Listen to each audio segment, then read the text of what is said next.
আসনত UPPL দলে election খেলিছে। ধুবুৰী আৰু বৰপেটাত অসম গণ পৰিষদ দলে বিজেপিৰ সম্পূৰ্ণ সমৰ্থনত প্ৰতিদ্বন্দ্বিতা কৰিছে আৰু আজমল আৰু ৰকিবুলক হৰুৱাবৰ কাৰণে এইবাৰ আমি সকলোৱে হাতীৰ ছবিত ভোট দিব লাগিব। কি ছবিত ভোট দিব লাগিব? কি ছবিত ভোট দিব লাগিব? অসমৰ গড়বিলাক কোনে মাৰি আছে? অসমৰ গড়বিলাক কোনে মাৰি আছিলে? আজিৰ সভাত আমাৰ মাজত উপস্থিত মন্ত্ৰী ৰঞ্জিত দাস ডাঙৰীয়া, বিধায়ক কৃষ্ণেন্দু পাল ডাঙৰীয়া, প্ৰসেনজিৎ দত্ত ডাঙৰীয়া, অপূৰ্ব ভট্টাচাৰ্য ডাঙৰীয়া, ডক্টৰ দেৱময় চানিয়াল ডাঙৰীয়া, অশ্বিনী ৰায় চৰকাৰ ডাঙৰীয়া, অনুপ কুমাৰ বৰ্মন ডাঙৰীয়া, বেণুধৰ নাথ ডাঙৰীয়া, মঞ্চত উপবিষ্ট ৰাইজ, আই মাতৃসকল, যুৱক যুৱতী, বন্ধু বান্ধৱীসকল আৰু সুধীবৃন্দ, আজি আমি গোলকগঞ্জ সমষ্টি ইমান বিশাল ৰেলী আৰু ইয়াৰ পৰাই আমি কি গম পাওঁ যে এইবাৰ ধুবুৰী লোকসভাত AGP জিকিবই। কালি আমাৰ ধুবুৰীত প্ৰিয়ংকা গান্ধী আহিছিলে আৰু প্ৰিয়ংকা গান্ধী আহি ক'লে যে অৰুণোদয় আঁচনিটো বেয়া বুলি। বেয়া নেকি অৰুণোদয়? এইটো বেয়া আঁচনি নেকি? আজি কংগ্ৰেছৰ মানুহবিলাকে কলাটো বগা দেখে আৰু বগাটো কলা দেখে, হয়নে? ভালটো বেয়া দেখে, ভাল দেখে। কংগ্ৰেছৰ দিনত অসমত কি আছিলে? বোমা বিস্ফোৰণ, গুলী বাৰুদ আৰু আন্দোলন। খাটি খোৱা মানুহে কাম কৰিব নোৱাৰিছিলে। খাটি খোৱা মানুহৰ কাৰণে পৰিশ্ৰম কৰি খোৱা এটা বিপদৰ ব্যৱস্থা আছিলে। আজি বোলে বোমা, কালি বোলে গুলী। আমাৰ অসমখনত একো শান্তি নাছিলে। আজি আমি বিজেপিৰ চৰকাৰ আহিলে আৰু বিজেপিৰ চৰকাৰখনে অসমত আজি সম্পূৰ্ণৰূপে আজি আমি শান্তি প্ৰতিষ্ঠা কৰিলো। এতিয়া আমাৰ অসমত বোমা বিস্ফোৰণ নাই, গুলী বাৰুদ নাই, আন্দোলন নাই আৰু আমাৰ অসমখন চাৰিওফালে শান্তি প্ৰতিষ্ঠা হ'ল। যোৱাবাৰ গোলকগঞ্জ সমষ্টিটো যি আছিলে, এই সমষ্টিটো ডিলিমিটেশ্যনত আমি বহুতখিনি পৰিৱৰ্তন দেখা পালো আৰু সেইকাৰণে 2026 চনত গোলকগঞ্জত আকৌ এবাৰ বিজেপি জিকা কনফাৰ্ম হৈ গ'ল। কোনেও আমাক ৰাখিব নোৱাৰে। শ্ৰদ্ধা ৰাইজ, 26ৰ আগতে এই লোকসভা ইলেকশ্যনত আমি AGPক ভোট দিব লাগিব আৰু আমি প্ৰমাণ কৰিব লাগিব যে ধুবুৰীৰ দৰে লোকসভাতো নৰেন্দ্ৰ মোদীক মানুহে ভাল পায়, AGPক জিকাব পাৰে আৰু AGPক জিকোৱা শক্তি আৰু সাহস আমাৰ সকলোৰে আছে।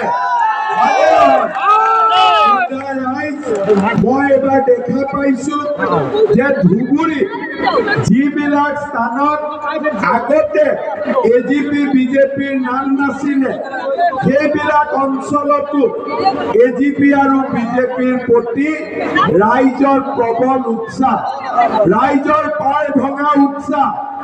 আমাৰ মিটিঙত সকলো শ্ৰেণীৰ ৰাইজ আহিছে, সকলো লোক আহিছে আৰু ৰাইজে সিদ্ধান্ত লৈছে যে ধুবুৰীত আজমলৰ কাম হৈ গ'ল, ৰকিবুলৰ ইয়াত কোনো কাম নাই আৰু আমি ইয়াতে মোদীকেই প্ৰধানমন্ত্ৰী পাতিম। যোৱাকালি ৰকিবুল হুছেইনে কৈ আছে যে মই 50টা মুখ্যমন্ত্ৰী কেয়াৰ নকৰো। মই ৰকিবুল হুছেইনক কৈ আছো আপুনি 50টা কেয়াৰ কৰিব নালাগে, এটাক চম্ভালিব পাৰে। এটাক চম্ভালিব পাৰিলে কাম হৈ যাব। আপুনি সেইটোকো চম্ভালিব নোৱাৰে।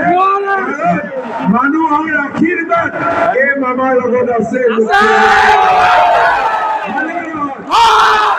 আজি কংগ্ৰেছে অসমৰ মানুহক কি দিছিলে? ধুতি, লুঙি, ধুতি দিছিলে, লুঙি দিছিলে, সূতা দিছিলে, আঁঠুৱা দিছিলে আৰু কম্বল দিছিলে। কংগ্ৰেছৰ আঁচনি কি? কালি প্ৰিয়ংকা গান্ধীক মোৰ সুধিব মন আছিলে যে 15 বছৰ অসমত কংগ্ৰেছ চৰকাৰ আছিলে আৰু কংগ্ৰেছে মানুহক কি দিছিলে? লুঙি আৰু ধুতি, সূতা আৰু কম্বল আৰু মাজে মাজে আঁঠুৱা। এইটো আছিলে তেওঁলোকৰ আঁচনি। কোনো ল'ৰা ছোৱালীক চাকৰি দিয়া নাছিলে, উদ্যোগ অনা নাছিলে, কৰ্ম সংস্থাপন কৰা নাছিলে আৰু একো কৰা নাছিলে। কিন্তু আমাৰ বিজেপি দলৰ চৰকাৰ আহিলে আজি আপোনালোকে দেখিছে যে বিজেপিয়ে আটাইতকৈ বেছি গুৰুত্ব দিছে নিবনুৱা ল'ৰা ছোৱালীক কেনেকে আমি চৰকাৰী চাকৰি বা কৰ্ম সংস্থাপন দিব পাৰোঁ। আজি আপোনালোকে দেখা পালে যে মই 3 বছৰ, মাত্ৰ 3 বছৰ মই মুখ্যমন্ত্ৰী হলো। দেশখনত শান্তি আহিলে আৰু এই 3 বছৰৰ ভিতৰত আমি 1 লাখ ল'ৰা ছোৱালীক চৰকাৰী চাকৰি দিব পাৰিম। কোনো ঘোষ নাই, কোনো দালালি নাই। চাকৰি কোনে পায়? কৃষকৰ ল'ৰা, খেতিয়কৰ ল'ৰা আৰু ঠেলা চালকৰ ল'ৰা, ৰিক্সা চালকৰ ল'ৰা। আজি 1 লাখ চাকৰি দিয়া হৈ গ'ল। গোলকগঞ্জত মই আজি আকৌ এবাৰ ঘোষণা কৰিছো যে এই বছৰৰ ভিতৰতে মই আৰু 50,000 50,000 কংগ্ৰেছে লুঙি আৰু ধুতি দিয়ে মই চাকৰি দিম। এতিয়া জুলাই মাহত পুলিচৰ ইণ্টাৰভিউ হ'ব। ছেপ্টেম্বৰ অক্টোবৰ মাহত গ্ৰেড 3 গ্ৰেড 4ৰ ইণ্টাৰভিউ হ'ব আৰু এই বছৰৰ ভিতৰতে মই আৰু 50,000 ল'ৰা ছোৱালীক চৰকাৰী চাকৰি দিব গৈ আছো।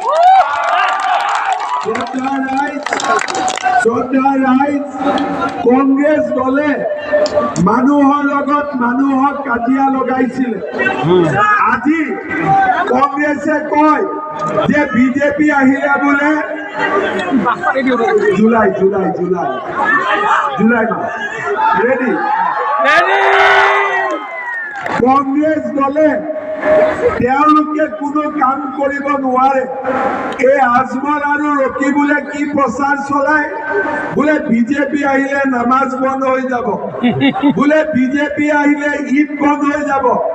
আজি 10 বছৰ নৰেন্দ্ৰ মোদী প্ৰধানমন্ত্ৰী হৈ আছে, নামাজ বন্ধ হৈছে নেকি? নামাজ বন্ধ হৈছে নেকি? ঈদ বন্ধ হৈছে নেকি? এই ৰকিবুল আৰু আজমলক সুধিব লাগে যে যদি মোদী আহোঁতে নামাজ আৰু ঈদ বন্ধ হৈ গৈছে তেতিয়াহ'লে তোমালোকে ঈদ আৰু নামাজ ক'ত পঢ়ি আছা? অসমত পঢ়ি আছা নে বাংলাদেশত পঢ়ি আছা? অসমত পঢ়ি আছা নে পাকিস্তানত পঢ়ি আছা? নিজে নামাজ পঢ়োতে প্ৰব্লেম নাই, মোদীৰ দিনতো নিজে নামাজ পঢ়িব। খালি ইলেকশ্যন আহিলে ক'ব যে মোদী আহিলে বোলে নামাজ বন্ধ হব, ঈদ বন্ধ হব। মোদী আহিলে একো নহয়, মোদী আহিলে খালি ন্যায় হব, ন্যায় ন্যায় ন্যায়। মোদী আহিলে সকলোৰে লগত ন্যায় হব। আজি মোদীয়ে সকলোকে বিনা পইচাৰ চাউল দিছে নে নাই? দিছে নে নাই? মোদীয়ে হাতত আজি কাৰ্ড দিছে, কাৰ্ডখন লৈ গ'লে 5 লাখ টকালৈকে আমি বিনামূলীয়াকৈ ট্ৰিটমেণ্ট কৰিব পাৰোঁ। কেঞ্চাৰ হ'ল, কিবা হ'ল, আজি আমাৰ বেমাৰৰ ট্ৰিটমেণ্ট কাৰ্ডখন দেখুৱালে আমি 5 লাখ টকালৈকে ট্ৰিটমেণ্ট কৰিব পাৰোঁ। আজি টকা নিদিয়াকৈ চাকৰি পাব পাৰোঁ। আৰু অৰুণোদয়ৰ দৰে আঁচনি কোনে আৰম্ভ কৰিছে? এই বিজেপি চৰকাৰে অৰুণোদয় আঁচনি আৰম্ভ কৰিছে। আমাৰ কোন কোন মায়ে অৰুণোদয় পোৱা নাই? হাত দাঙকচোন। পোৱা নাই? পোৱা নাই? আচ্ছা, কোনে কোনে পাইছে? হাত দাঙক। পাইছে? কোনবাই কোনবাই পাইছে আৰু কোনবাই কোনবাই পোৱা নাই, হয়নে নহয়?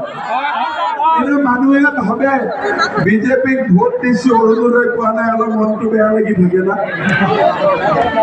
পাব লাগে নে নাই চবে? লাগে নে নাই চবে? ঠিক আছে, এইবাৰ মই আপোনালোকক কৈ দিলো যে আমাৰ গোলকগঞ্জ সমষ্টিত এইবাৰ মই ঘৰে ঘৰে এটাকৈ অৰুণোদয় দিম। প্ৰত্যেক ঘৰত, যাৰ ঘৰতে ৰেচন কাৰ্ড আছে তেওঁলোকে, কৈ দিলো নহয়, যাৰ ঘৰতে ৰেচন কাৰ্ড আছে তেওঁলোকে অৰুণোদয় আঁচনি পাই যাব। কাৰ কাৰ ৰেচন কাৰ্ড আছে? হাত দাঙক। চবৰে আছে? চবৰে ৰেচন কাৰ্ড আছে। আৰু যাৰ যাৰ ৰেচন কাৰ্ড আছে সকলোৱে অৰুণোদয় পাই যাব। ৰেচন কাৰ্ড কাৰ কাৰ নাই? হাত দাঙক। অকণমান মানুহৰ ৰেচন কাৰ্ড নাই, ঠিক আছে। আধাৰ কাৰ্ড কাৰ কাৰ ব্লক হৈ আছে? বহুত মানুহ। আধাৰ সমস্যা কাৰ কাৰ আছে? আধাৰৰ সমস্যা কাৰ কাৰ আছে? ঠিক আছে। যাৰ ঘৰত ৰেচন কাৰ্ড নাই সেইটোকে সুধি আছো। যাৰ ঘৰত ৰেচন কাৰ্ড নাই তেওঁ ৰেচন কাৰ্ড পাই যাব। আৰু আধাৰৰ সমস্যা মই 6 মাহৰ ভিতৰত সমাধান কৰি দিম।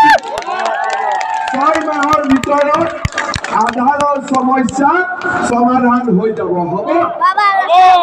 এতিয়া মই মামাক জোরে কো জোরে কো না, জোরে কো দেখা জোরে কো দেখা দেখা জোরে দেখা আর দেখা দেখালে শুনবি। দেখা দেখা দেখা আর দেখাও। আজি মই এতিয়া আপোনালোকক সুধি আছো, লাখপতি বাইদেউ মানে কি ইয়াত জানে নে নাই? জানে নে নাই? কোনে কোনে লাখপতি বাইদেউ ফৰ্ম ফিল আপ কৰিছে? কৰিছে? সঁচাই কৰিছে নে? এইফালে কৰিছে নে লাখপতি বাইদেউ ফৰ্ম কৰিছে? আচ্ছা, যোনে যোনে লাখপতি বাইদেউ ফৰ্ম ফিল আপ কৰিছে কেইদিনমানৰ ভিতৰতে তেওঁলোকৰ বেংক একাউণ্টত পুতুক কৰি 10,000 টকা সোমাই যাব। হ'ব? এতিয়া যাই গৰম বাইদেউ নাচি আছে।